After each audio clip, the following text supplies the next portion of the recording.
ನಾಟಕ ಪಂಚತಂತ್ರದ ಕಥೆಯ ಮೇಲೆ ಆಧಾರಿತವಾಗಿದೆ. ಪಂಚತಂತ್ರದ ಈ ಕಥೆಯನ್ನು ವಿಷ್ಣು ಶರ್ಮ ಎಂಬುವರು ಕ್ರಿಸ್ತಪೂರ್ವ 200ರಲ್ಲಿ ಬರೆದರು ಎನ್ನಲಾಗಿದೆ.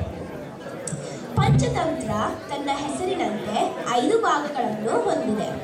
ನಮ್ಮ ಈ ಕಿರುನಾಟಕವನ್ನು ಕಾಕಾ ಉಲ್ಲೂಕ್ಯಂ ಎಂಬ ಭಾಗದಿಂದ ಆರಿಸಲಾಗಿದೆ. ಈಗ ಬನ್ನಿ ನೋಡೋಣ ಈ ಕಿರುನಾಟಕ.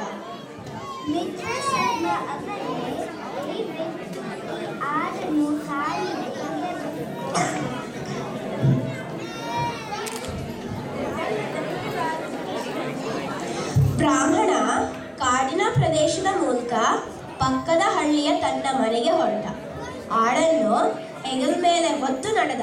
3 ಕೇಡುಗರು ಬ್ರಾಹ್ಮಣ ಮತ್ತು ಆಡನ್ನು ನೋಡಿ ಆಡನ್ನು ಬ್ರಾಹ್ಮಣನಿಂದ ಕದಿಯಲು ಸಜ್ಜು ಹಾಕಿದರು. ಮುಂದೆ ಏನಾಗುತ್ತೆ ನೋಡೋಣ ಬನ್ನಿ.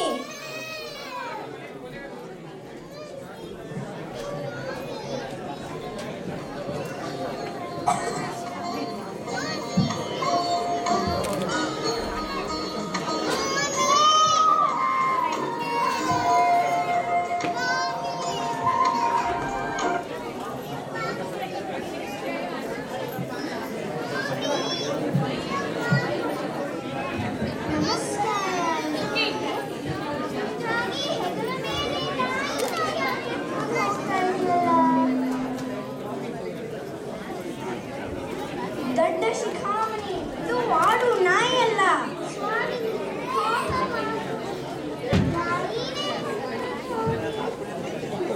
ನನ್ನ ಕಣ್ಣು ಕೈಯಲ್ಲಿ ಪುಡಿ ಮಾಡುತ್ತೇನೆ.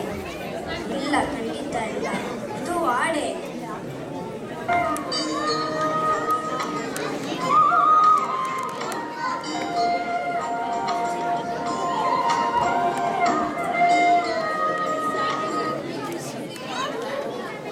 ಬ್ರಾಹ್ಮಣ ಸ್ವಲ್ಪ ಮುಂದೆ ಹೋದ್ಮೇಲೆ 2ನೇ ಕೇಡಗ ಬಂದ. ನಮಸ್ಕಾರ ಪೂಜಾರಿಯಪ್ಪ. ಹೆಗಲ ಮೇಲೆ ಸತ್ತ ಕರುವನ್ನು ಯಾಕೆ ಹೋಗ್ತಾ ಇದ್ದೀರಾ? ಎಲ್ಲವೂ ಕುರುಡ, ಇದು ಆಡು, ಸತ್ತ ಕರು ಅಲ್ಲ. ಪೂಜಾರಿಯಪ್ಪ, ಮಾಡ್ಕೋಬೇಡಿ, ತಪ್ಪೇನು?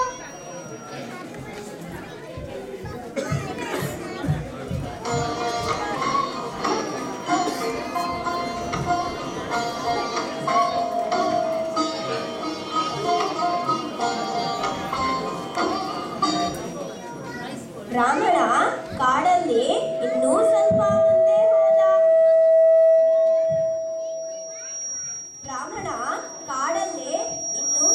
ಮುಂದೆ ಹೋದ. ಆಗ 3ನೇ ಕೇಡಗ ಬಂದ. ನಮಸ್ಕಾರ. ಹತ್ತಿನ ಹೆಗ್ಗುವ ಮೇಲಿಂದ ಎಸೆದಬೇಕು. ಜನ ನಿಮಗೆ ತಲೆ ಸರಿಯಲಾಗುತ್ತಾರೆ.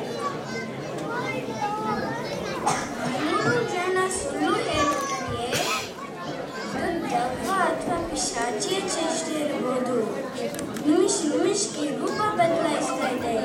ಇನ್ನು ಎಷ್ಟು ಓಡುತ್ತೇನೆ. ಆಡನ್ನು ಎಸೆದು ಬ್ರಾಹ್ಮಣ ಓಡಾಗಿದ್ದ. ರಾಮನನ್ನು ಮಂಕು ಮಾಡಿದೆವು.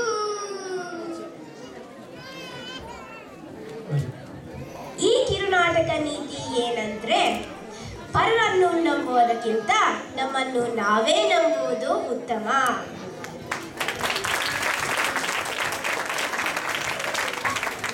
ಈ ನಾಟಕನ ತುಂಬಾ ಚೆನ್ನಾಗಿ ಮಾಡಿದಲ್ವಾ ಎಲ್ಲ ಮಕ್ಕಳು, ಎಲ್ಲ ಹೆಣ್ಮಕ್ಳು.